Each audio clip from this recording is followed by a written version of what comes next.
video is brought to you by CatBeast.com. Design your own custom snapbacks and hats. WearTesters.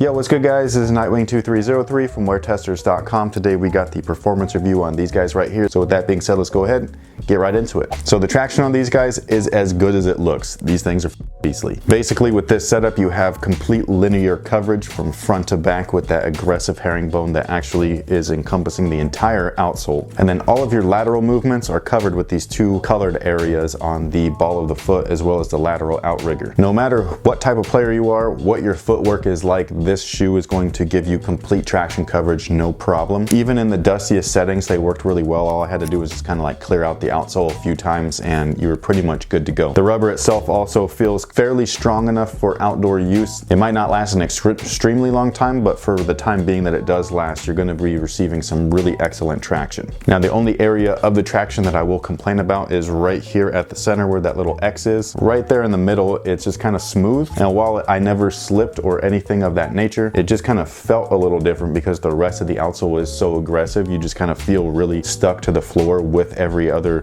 portion of the outsole here. But with that little section right there, for whatever reason, when it was touching the floor, and that's like right where the middle of the outsole is, so it doesn't matter what you're doing, you're always going to be on that little spot. For some reason, it just felt in my head that it was going to like cause some sort of slippage, which it never did. That's the only thing. If you're trying these on and you kind of feel the same way, don't worry. They actually provide you with excellent traction, despite what this little thing is kind of doing to your head. It's like got that placebo effect. So just ignore it and you're going to be fine. Now the cushion section of the shoe, this is where everybody likes to hate on me, saying that I'm biased or that I'm like bullshitting you or whatever, but facts are facts. The shoe's got no cushion, sorry. However, if you like shoes that don't offer a lot of cushion, that they do cater towards guards that need a lot of court feel, this is that shoe. This is where listening is key, because this shoe has no cushion in the front. So some players actually like that. Do not discredit anybody's personal preferences or opinions just because they differ from yours. Some people might actually need cushion, and if you're one of those people, this is not for you.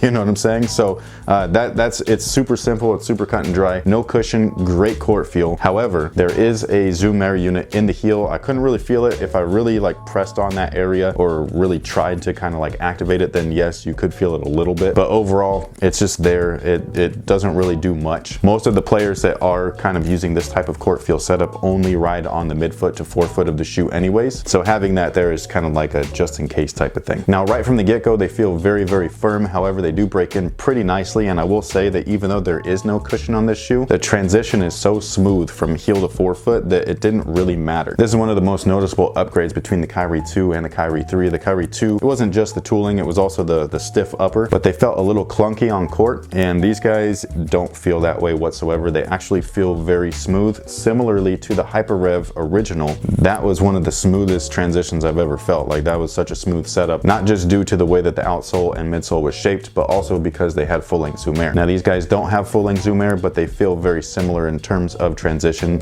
Again, just super smooth. I really think that guards are going to love these things. I think that if you grab these and you weren't paying attention to a review that states that there's not much cushion here, you might be disappointed if you're one of those players that needs some cushion. But again, if you're paying attention and you don't need cushion, you just really like court feel, because you will feel quicker with these on. You know what I'm saying? You might not be quicker, but you'll feel quicker. This is going to be that shoe for you. Now the materials on the Kyrie 3, in my personal opinion, are really where the 2 and the 3 are completely differentiating between one another. The materials here just kind of like make the shoe. I think that the way that they made the 2s, the back half was great. The strap was cool, but the whole front half of the shoe was a plastic shell with mesh glued on top of it. It was very stiff. It was pretty uncomfortable. These guys here, a lot of mesh, and it feels great. It allows the tooling to do what it was meant to do, which is move freely and more naturally. And that's what this entire setup is all about. And I just absolutely loved it. Now you do have some fuse areas right on the toe and a couple of high wear areas. They're also covering up some seams, which is fine. They don't bother you. They don't pinch, they don't bind, none of that stuff. And then this flex zone right here at the forefoot, man, like that is awesome. It flexes really nicely with the forefoot, and it just allows, like I said, the shoe to just kind of move with your foot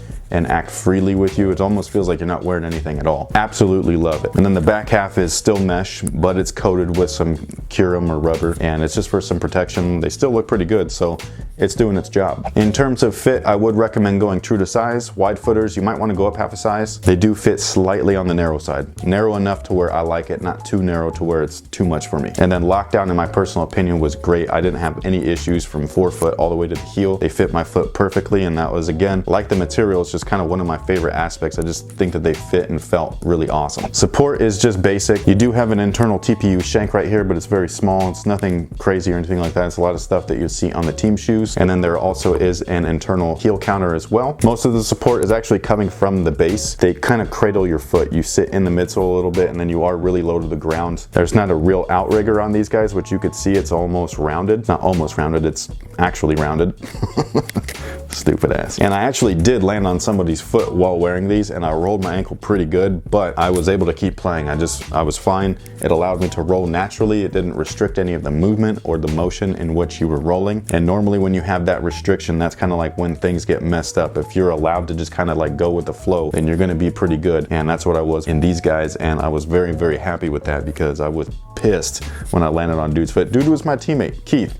Man, if you're watching this, get out from under my feet, bruh. But again, I was perfectly fine, and I have no complaints whatsoever, even though the overall support is pretty basic. So that pretty much takes care of it. To me personally, this is a great guard shoe. This is much better than the Kyrie 2. To reiterate though, if you need cushion, like this is not gonna be that shoe for you, you know what I'm saying? But if you do not need cushion and you really love court feel, this is probably the best shoe for that right now on the market. And the traction on these is everything, dude. Like this is one of those shoes where if you know you're going to that nasty ass court that nobody ever like has really good grip on, they're always slipping and sliding, bring this shoe with you, you should be fine. So thank you guys for watching. Thanks for all your support. If you need any more information, any more details, their performance scores, their weight, their price, all of that stuff's gonna be in the description box below. That link is gonna take you to WearTesters.com where you can find all of that out. Thank you so much for watching. Let me know what you guys think about the Kyrie 3. And until next time, guys, have a good one.